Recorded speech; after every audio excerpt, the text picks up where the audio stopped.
It feels like summer, doesn't it? So I'm by the pool here because today's passage takes us in John's Gospel by the pool of Bethesda.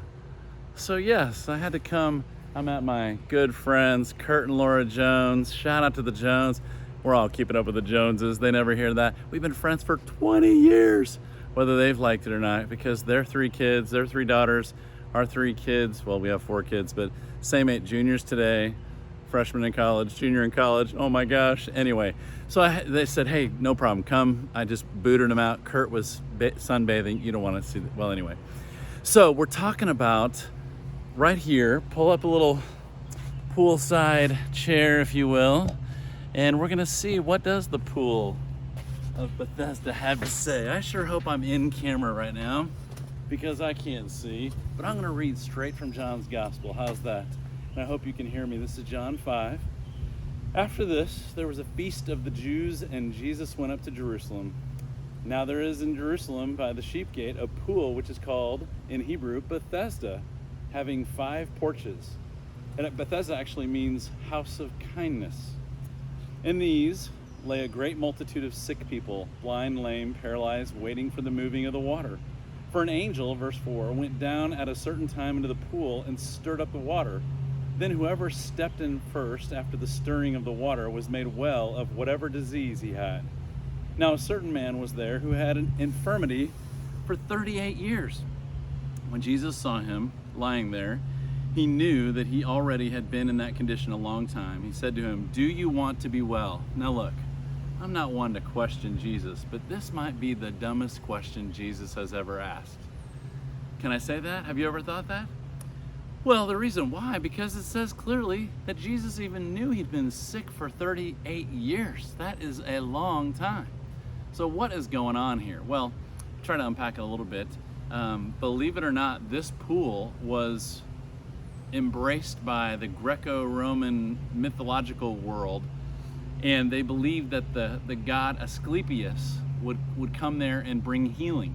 Asclepius, you know, that's the pole and the snake like on the back of ambulances you see. Yeah, the god of healing. So his dad was Apollo, remember Greek mythology, and Apollo killed Asclepius's mother. Whew, rough home life. Then Apollo killed his wife, Asclepius' mother, because she liked humans and she was mortal. So Asclepius was healing sick mortals and even brought someone back from the dead. And so Apollo had him thrown in Hades, but Zeus pulled him out from the underground, from the underground, and said, "Hey, you're a god. Keep healing people."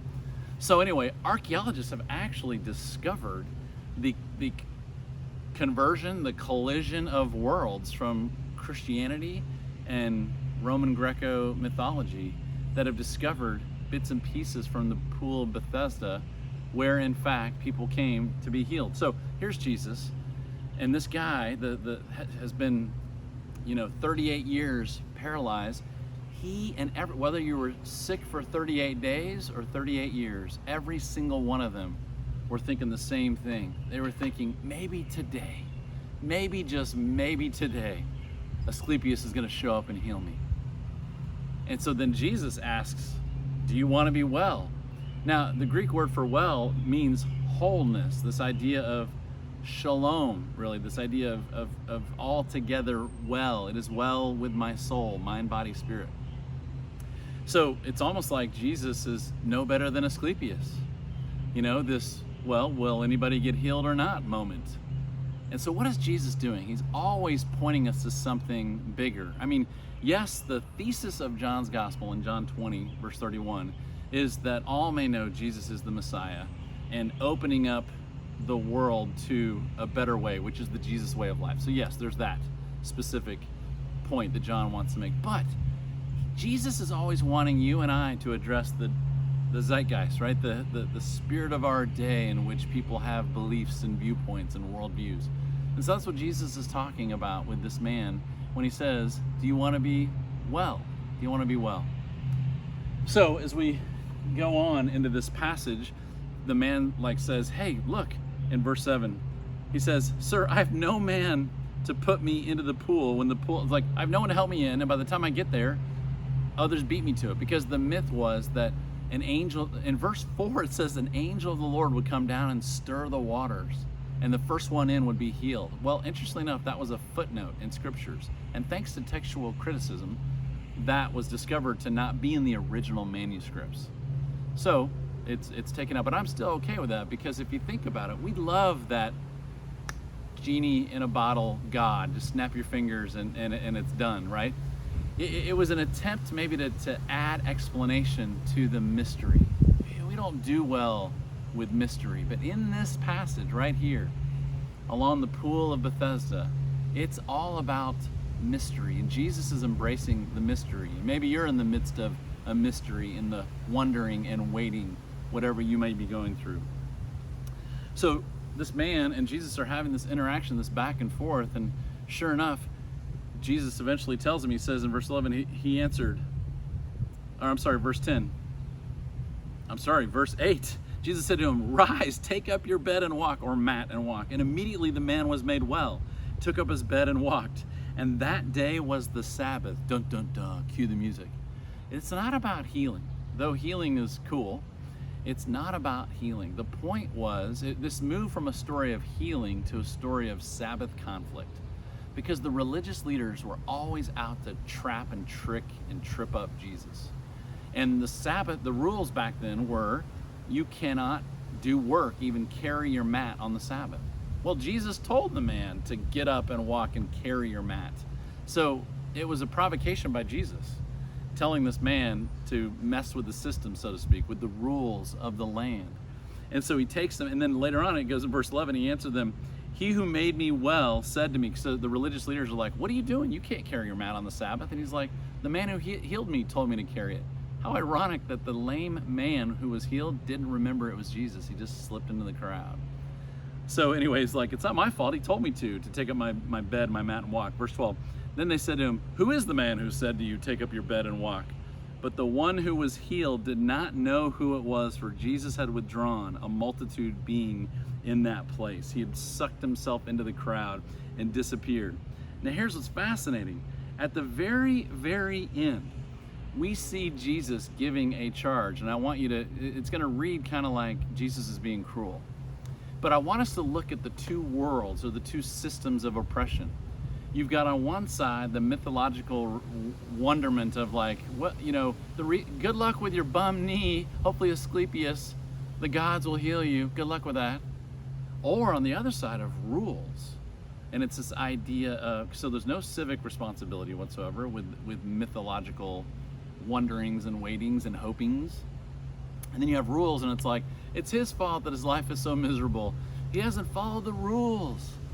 And rules are always meant to, anyway, the Jesus way of life is the abundant way of life, but the rule followers care more about the rules than the rule giver. And God is the rule giver who gave us Jesus.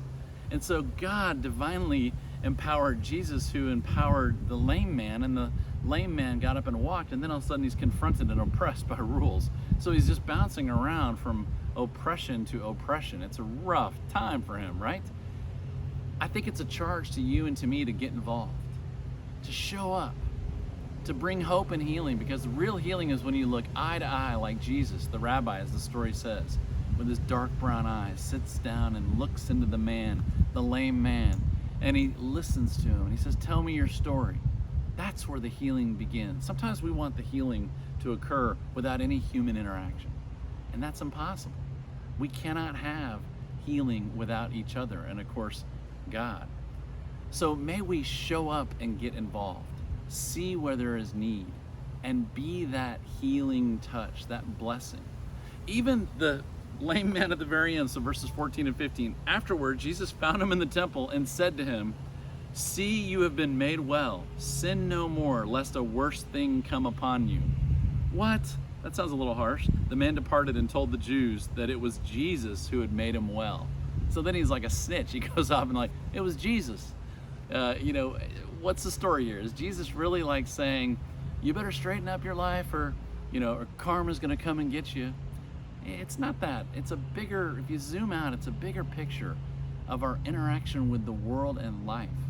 And that man will always have the constant reminder of Jesus' healing, because his body that was bruised, battered, and lame was now healed. And so Jesus is patient. He doesn't dominate this man and say, "You will believe in me." No, he comes back around and is in God's timing, because I know that's probably happened in your life, or you know people that it's happened in their life, that God is patient and he invites us and he says, "Are you in? Are you all in? Are you all in?" That's the calling from John's gospel at the pool of Bethesda. Now, naturally, what would make this epic is if I got up right now. Are you all in?